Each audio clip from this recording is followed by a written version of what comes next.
Every time I hear something that they're doing, and I look at all my kids, because we have 4 kids, I look at them and I'm proud of them. I'm proud of all they do. They went through a lot. They went through a lot when they was coming up. I'm an addict, and I mean, I'm not proud of it, but I'm trying to clean up that addict part because it's not worth it. It put me through a whole lot. It put me through, I didn't have a house. I almost didn't have nowhere to live. My father drowned when I was 8 years old. My mother would be out for times and times of days or nights. She would be out, and it would just be me there. My parents were addicts. You know, that could have deterred a whole lot for me. My oldest brother left for college, so it was me being home, getting my brothers meals prepared, making sure they made it to football practice, making sure they got their homework done, making sure I got my homework done, and then, you know, getting up for school. I was getting them up for school because there was one point my mom was in rehab and my dad was in jail. When I was in Gateway and their dad was away and Todd and Monique was there, I was glad that I had 2 older kids there to take care of their brother.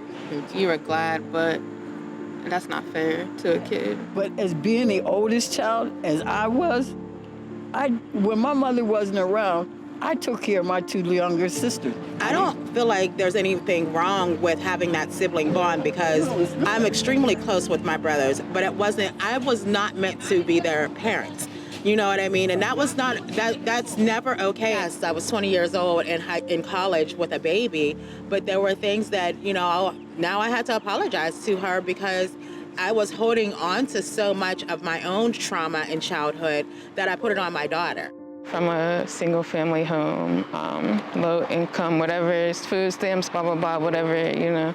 But that doesn't matter as long as you get around the right people, you have that support, you can become whatever you want to be.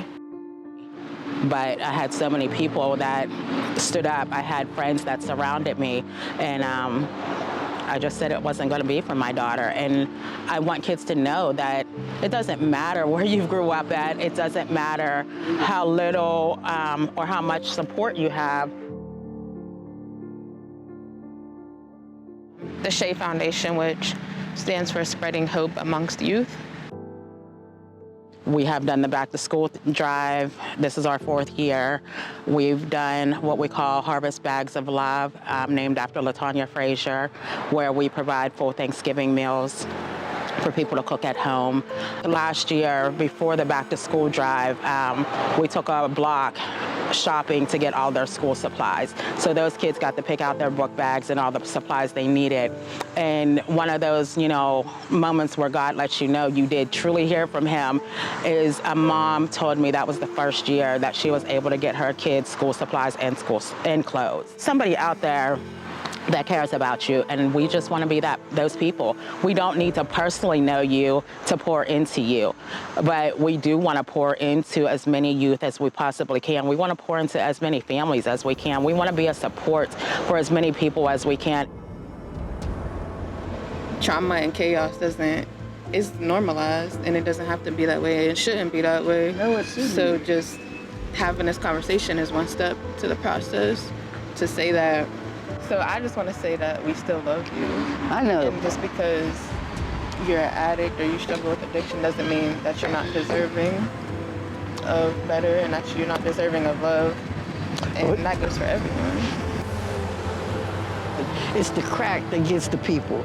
It's the crack that breaks you. It's the crack that makes your kids don't want to be bothered with you. It's the crack that says, who are you? Or what are you going to do? And see, I had to leave that crack alone. And to tell you the truth, I have been clean come 3 months this month. And it's a good clean. You know, Mom, I will tell you again, I forgive you for what occurred in our life. I forgive you for hurting me. I forgive you for not being that parent that I felt that I needed you to be. Because, and I say that, sure, you know, because I have to heal. Sometimes, yes, they did turn their back on us, which I can understand. But right now, like I told him, hey, I'm doing what I got to do to be a mother, to be the mother that you had when this was coming up, not the mother that went out here and did this and did that. And my name is Charlotte Anderson. I'm her mother, Monique's mother, and Shay's grandmother.